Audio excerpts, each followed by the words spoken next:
It might be easy to just pass through Clear Lake, South Dakota, but you should stop at its museum because you're likely to learn a thing or two. From an argument over the county seat to decades-long rodeo, there's a long list of historic events that you could dive into. Jordan DeSmet takes us through the town's history in tonight's Eye on KELOLAND.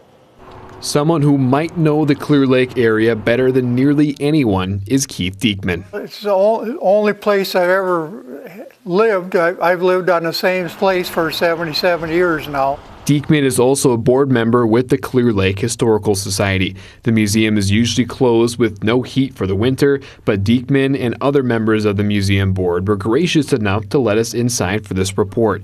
Here, visitors can find examples of past fashion trends, a military room with uniforms dating back to World War I, a schoolhouse, and more. It's very impressive. We get that comment a lot from people. They're always surprised at how big it is once they come in. Walking down the main street, you'd have all your different stores, and this is what it's set up kind of to resemble. If you look in the store, this is how it would have been at that time. Clear Lake was incorporated in the 1880s. People started starting businesses up here in this area because the railroad come through, so the depot's right out to the north and east here.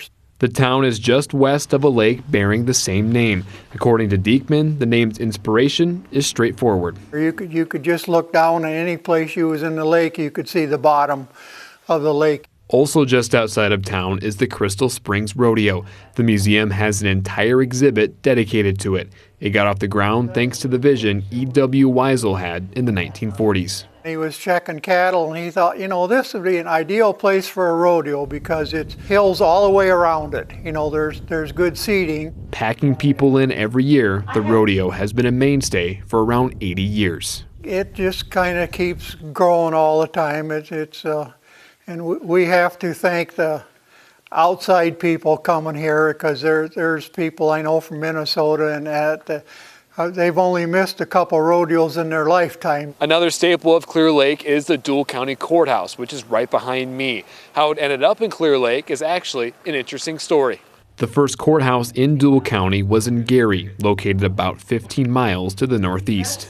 After the county got going and the other towns come around, then Clear Lake ended up being the center of the county.